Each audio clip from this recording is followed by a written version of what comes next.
Hi, I'm Meredith from SheSwingsOnAStar.com, and I'm here today to talk about a really common compensation that I see in people's bodies and perhaps maybe some solutions for that as well. So one thing that I see a lot are people, including myself, who have very tight pectoralis minor muscles. Those are the muscles that kind of bring the shoulders forward. And so we spend so much time in this position, typing and looking at our phones and driving our cars. It's really common for this to get overactive. It's kind of one of those type A overachiever muscles that wants to work really hard. So the sequence that we're going to do today is going to open up the pectoralis minor, release that a little bit, and then activate some of the areas that sometimes tend to be overwhelmed by the pectoralis minor. So when we release the pec, then we can start to work on some of these other areas, such as the rhomboids, the serratus anterior, and a little bit of the lats as well. So I brought my alpha ball today from Tune Up Fitness. This is my favorite way to open up the pec minor, and I think I have another video actually on my YouTube channel that you can look up for using the alpha ball. But today, in case you don't have one of those, I'm going to show you just a really easy stretch that you can do at a wall. This is a great thing to do to take breaks throughout your day. If you're working on a computer or something, stand up, take a break, stretch out the front of your chest. So what you're going to do is stand sideways by a wall and place one hand back behind you. And then you're going to start to open up just to the degree that you feel a stretch through the front of that chest where it meets the shoulder. Take care that you're not hiking your shoulder up. And just breathe here, getting a nice gentle stretch. If as you stay in this position, you start to feel like it's opening a bit more, you can also kind of leverage your body away from the wall to deepen the stretch a little bit. Also, by turning your head away from the wall, like I'm turning towards you, that can also deepen the stretch through that side of the neck as well. I'm going to take some nice breaths here, in and out through the nose. Just allowing this area to open up a little bit. So maybe 30 to 60 seconds, at least on each side. And what we're hoping is that this will tell the pec minor to calm down a little bit.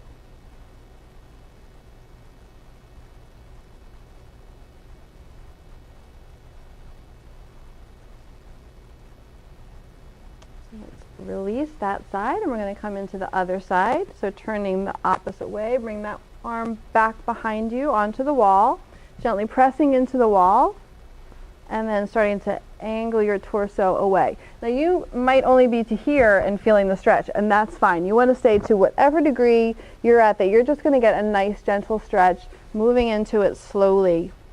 It might take time for it to open up and allow you to get a bigger stretch.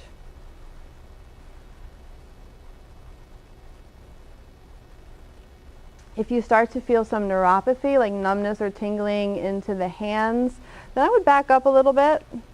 Again, give it time to unfold. You don't have to get to the full expression on the first try or the first day. It might take a long time to start to open up this area. There's a lot of nerves that run through the area here, the pec minor that we're working on, and we don't want to anger those nerves.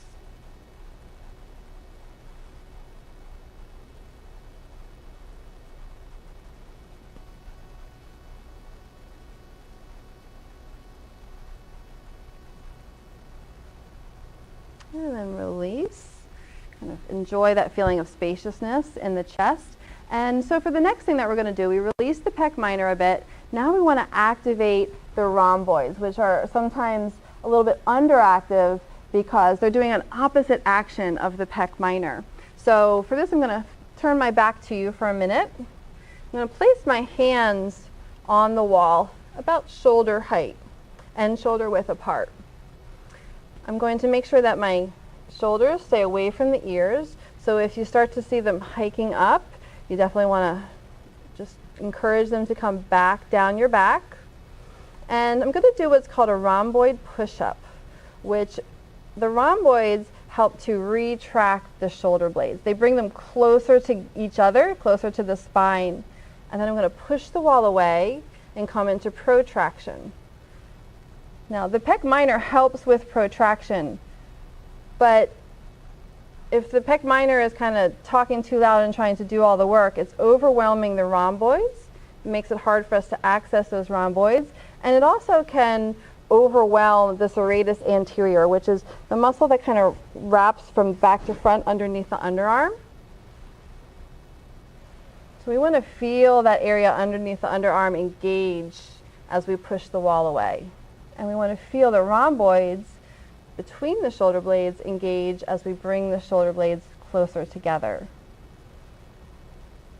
Now, this can be really difficult for some people. So I want you to keep the movement small and really focus just on bringing the shoulder blades together and apart. Sometimes some compensations that I see are bringing the shoulder blades up instead. We don't want to do that. We want to make sure that we're not lifting or hiking the shoulder blades.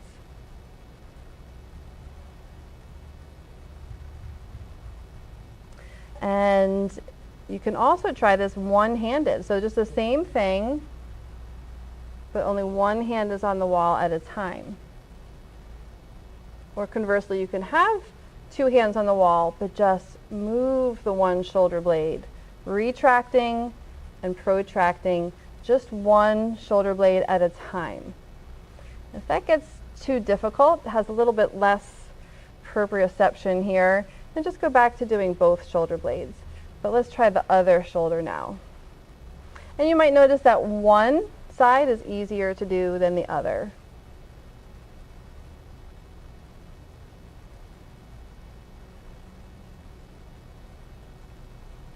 And then release. Now the next one that we're going to do is a forearm plank at the wall. So I'm just going to place my forearms like railroad tracks on the wall and press the wall away. So as I do this, once again, I want to, since we already released the pec minor, I want to make sure that I'm not overusing the pec minor, but I'm really thinking about engaging the serratus. So it's almost like you're hollowing out the underarm as you press the wall away. And as I press the wall away, my shoulder blades are moving away from each other on the wall, or towards the wall.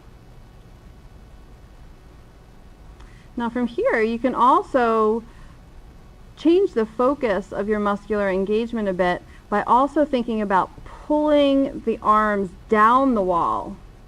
So they're not really moving, but I just, by like doing this isometric movement down the wall, pulling the hands and the elbows down the wall, I'm also working to engage my lats, or latissimus dorsi, which is another area that can sometimes be underactive because of a facilitated pec minor. So it might look like I'm just standing here, but it's actually a really active pose. I'm really bringing some muscular engagement into this pose.